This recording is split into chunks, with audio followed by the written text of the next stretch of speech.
ஜம்மு விமான நிலையத்தை நோக்கி பறந்து வந்த பாகிஸ்தான் ட்ரோனை நடுவானிலேயே இந்தியா வழிமறித்து தாக்கி அழித்தது. செய்தியாளர் சரவணன் இணைப்பில் இருக்கிறார். சரவணன், வணக்கம். கூடுதல் விவரம் என்ன, சொல்லுங்க.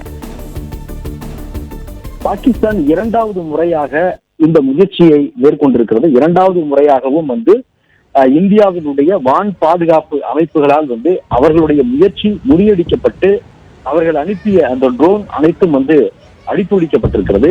2 மாநிலங்களை குறிவைத்து இவர்கள் தற்போது இந்த இரண்டாவது முறையாக இந்த தாக்குதலை அவர்கள் முயன்றிருக்கிறார்கள்.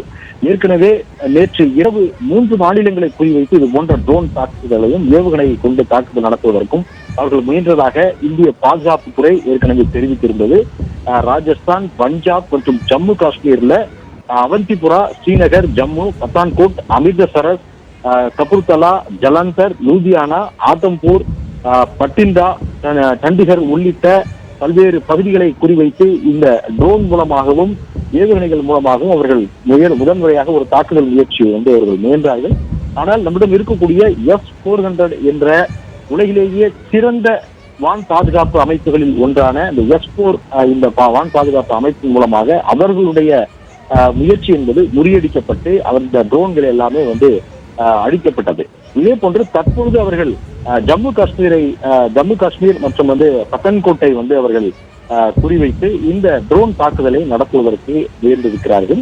ஆனால் மீண்டும் நம்மிடம் இருக்கக்கூடிய அந்த S-400 என்ற அந்த வான் பாதுகாப்பு அமைப்பின் மூலமாக அந்த முயற்சி அவரிடம் முறியடிக்கப்பட்டிருக்கிறது.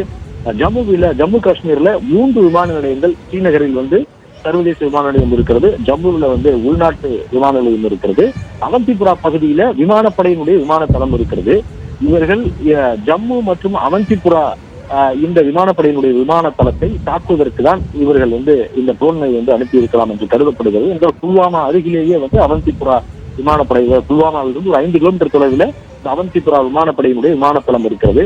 அதே போன்று ஜம்முவும் எல்லைக்கு மிக அருகில் இருக்கக்கூடிய இந்த ஜம்மு விமான நிலையம் இருக்கிறது. அங்கே அவர்கள் அந்த தாக்குதலை அவர்களும் முயன்றிருக்கிறார்கள். இது முறியடிக்கப்பட்டிருக்கிறது. இந்தியாவினுடைய அந்த S-400 என்ற அந்த வான் பாதுகாப்பு அமைப்பு மூலமாக முறியடிக்கப்பட்டிருக்கிறது. அதே போல பஞ்சாபினுடைய பத்தன்கோட்டில் இருக்கக்கூடிய விமானப்படை தளத்தையும் குறிவைத்து இந்த ட்ரோன் தாக்குதலை பாகிஸ்தான் முயன்றிருக்கிறது. அங்கும் அவர்களை வெற்றிகரமாக அவர்களுடைய முயற்சியை முறியடித்து இந்திய ராணுவம் பயன்படுத்தக்கூடிய இந்த வான் பாதுகாப்பு அமைப்பு அந்த நடவடிக்கையை மேற்கொண்டது. தொடர்ந்து இந்த S-400 என்ற இந்த வான் பாதுகாப்பு அமைப்பை மேற்கு எல்லைகள்ல நிலைநிறுத்தி தொடர்ந்து இதை தீவிரமாக கண்காணிக்கக்கூடிய நடவடிக்கைகள்ல இந்திய ராணுவம் மற்றும் முடித்துவிட்டிருக்கிறது. பஞ்சாப், குஜராத், ராஜஸ்தான், ஜம்மு காஷ்மீர் போன்ற இந்த மாநிலங்கள்ல இந்த எல்லைகள்ல இந்த அதிநவீன S-400 என்ற வான் பாதுகாப்பு அமைப்பு இருக்கிறது. அதாவது இந்தியா இதற்கு ஏற்கனவே நேற்று இரவு அவர்கள் நடத்திய இந்த தாக்குதல் முயற்சிக்கு எதிர்வினையாக இன்று பாகிஸ்தான்ல 9 நகரங்களை குறிவைத்து இந்த தாக்குதலை நடத்தினார்கள்.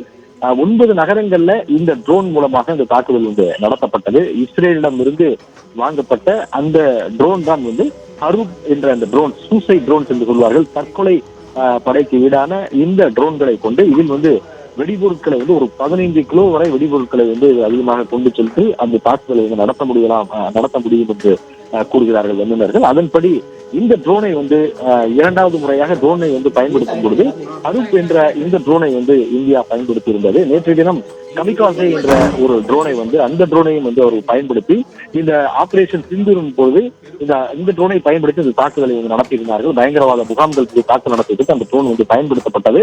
நேற்று இரவு பாகிஸ்தான் ஜம்மு காஷ்மீர் உள்ளிட்ட பல்வேறு 3 மாநிலங்களை குறிவைத்து, ஜம்மு காஷ்மீர், ராஜஸ்தான், பஞ்சாப் உள்ளிட்ட மாநிலங்களை குறிவைத்து பல்வேறு இடங்களில் இந்த தாக்குதலை நடத்துவதற்கு பாகிஸ்தான் முயன்றதும் இந்திய பாதுகாப்புத்துறை இந்த தகவலை வெளியிட்டிருந்தது. அவர்கள் முயற்சி முறியடிக்கப்பட்டதாகவும் இந்த தகவலை வெளியிட்டிருந்தது. அதற்கு பிறகுதான் இந்தியா அதற்கு பதிலடி கொடுக்கக்கூடிய வகையில லாகூர், கராச்சி, ராவல்பிண்டி உள்ளிட்ட 9 நகரங்கள்ல இந்தியா இந்த எதிர் தாக்குதலை நடத்தி இருந்தது. 25 ட்ரோன்களை கொண்டு இந்த தாக்குதல் நடத்தப்பட்டது. குறிப்பாக பாகிஸ்தானினுடைய HQ-9 என்ற வான் பாதுகாப்பு அமைப்பே முழுவதுமாக இந்த ட்ரோன் தாக்குதலால் அழித்தொழிக்கப்பட்டிருக்கிறது. பாகிஸ்தான் தரப்புல இந்தியாவினுடைய ட்ரோன்கள் வீழ்த்தப்பட்டதாக அவை கூறியிருந்தாலும் அவை அனைத்துமே பொய் என்பதை வீடியோ ஆதாரம் மூலமாகவே வெளியாகி இருக்கிறது.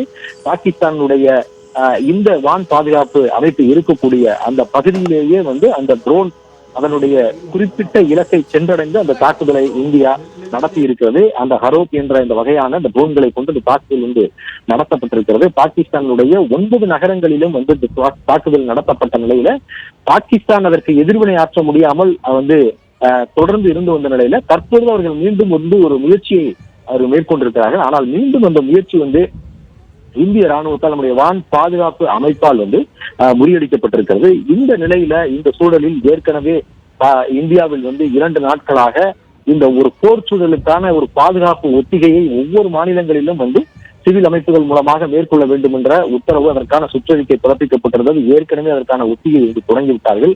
பஞ்சாபில் எல்லாம் தொடர்ந்து வந்து இரவிலிருந்தே வந்து மின்விளக்குகள் வந்து அணைக்கப்பட வேண்டும் என்று முன்னிணைப்புகள் துண்டிக்கப்படுகிறது மறுநாள் காலை வரை. ஏன் வந்து மின் இணைப்புகளை வந்து துண்டிக்கிறார்கள் என்று பார்த்தோம் என்றால், இதை வந்து அவர்களுக்கான இலக்கை வந்து நிர்ணயித்து அவர்கள் வந்து ஒரு தாக்குதலை நடத்துவதற்கு முயல்வார்கள். நம்முடைய வான் பாதுகாப்பு அமைப்பு அதனுடைய எல்லையிலேயே நமது எல்லையை அவர்கள் வருவதற்கு முன்பாகவே வந்து தாக்குவதற்கான வல்லமை கொண்டது என்றாலும் கூட முன்னெச்சரிக்கையாக இது போன்ற மின் விளக்குகளை வந்து அணைப்பதன் மூலம் அவர்களுடைய இலக்கை வந்து குழப்பலாம்.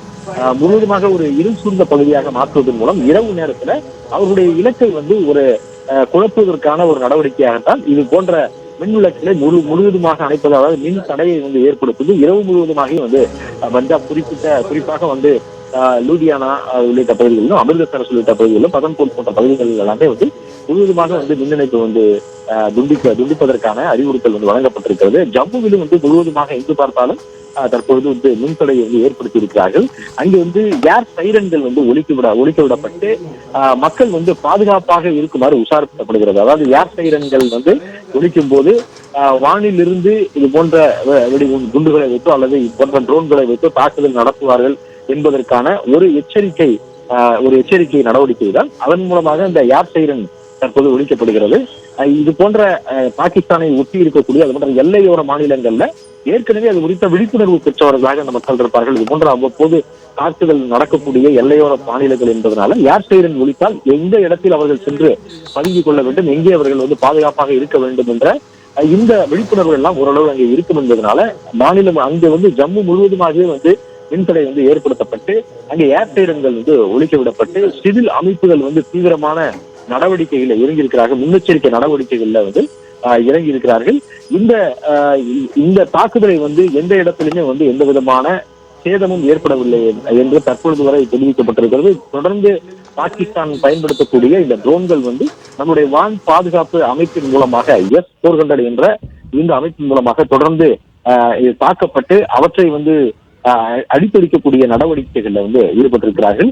இந்தியாவை பொறுத்தளவுல இந்த வான் பாதுகாப்பு அமைப்புல ஏற்கனவே ஆகாஷ் என்ற ஒரு வான் பாதுகாப்பு அமைப்பு கருவி வந்து பயன்படுத்துகிறார்கள். இது போன்ற அண்டை எதிர் நாடுகளில் இருந்து வரக்கூடிய ஏவுகணைகளை வந்து முன்கூட்டியே அது வந்து கவனித்து அவற்றை வந்து தாக்கக்கூடிய வல்லமை கொண்டவை இந்த வான் பாதுகாப்பு அமைப்புகள்லாம். அதன்படி ஆகாஷ் என்ற ஒரு வான் பாதுகாப்பு அமைப்பு இருக்கிறது. அவை வந்து 25 கிலோமீட்டர் தூரம் வரை வந்து சென்று இந்த தாக்குதலை வந்து நடத்தக்கூடியது. அதே போன்று பராக் 8 என்ற ஒரு வான் பாதுகாப்பு அமைப்பு இருக்கிறது. இது வந்து 100 கிலோமீட்டர் தூரம் வரை சென்று தாக்கி அந்த எதிரி நாட்டினுடைய இது போன்ற ட்ரோன்களையோ அல்லது ஏவுகணைகளையோ எந்த விதமான ஒரு பொருட்களாக வந்து சந்தேகத்திற்குரிய ஒரு பொருட்கள் வந்து வானில் வந்தாலுமே அவற்றை வந்து தாக்கக்கூடிய வல்லமை கொண்டவை. அதே போன்று எம்ஆர்சான் என்ற ஒரு இது போன்ற ஒரு அந்த வான் பாதுகாப்பு அமைப்பு கருவி இருக்கிறது. 70 கிலோமீட்டர் இதனுடைய தூரம் வல்லமை கொண்டது வரை சென்று தாக்குவதற்கு. அதே போன்ற ஸ்பைடர் என்ற ஒரு வான் பாதுகாப்பு அமைப்பு இருக்கிறது.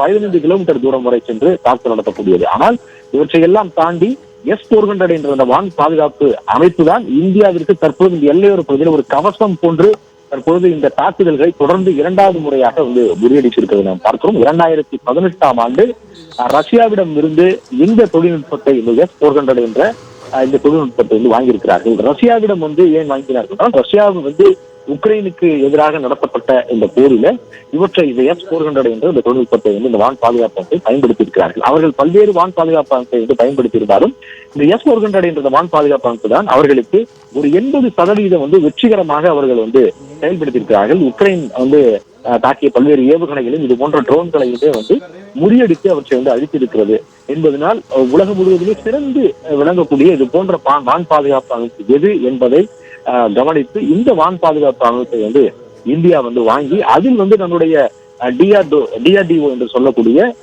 பாதுகாப்பு துறையினுடைய ஆராய்ச்சி மற்றும் மேம்பாட்டு துறை இவர்கள் அதுல நம்ம இந்தியாவிற்கு தேவையான சில தொழில்நுட்பங்களுடன் இணைத்து தற்போது இந்த S-400 என்ற அந்த வான் பாதுகாப்பை பயன்படுத்தியிருக்கார்கள். குறிப்பாக இந்தியாவினுடைய மேற்கு எல்லைகள்ல இவை பயன்படுத்தப்படுகிறது.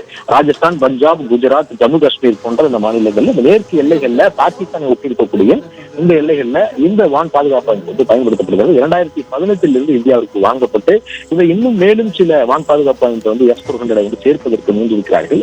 இது ஏன் உலகிலேயே சிறந்த வான் பாதுகாப்பு அமைப்பு என்று சொல்கிறார்கள் என்றால், இதற்கு முன்பு கூட இஸ்ரேல் பயன்படுத்தக்கூடிய தாட் மற்றும் ஆரோ 2, ஆரோ 3 என்று அவர்கள் இன்னும் அதை அப்டேட் செய்திருக்கிறார்கள். இன்னும் அதை மேம்படுத்தி வைத்திருக்கிறார்கள்.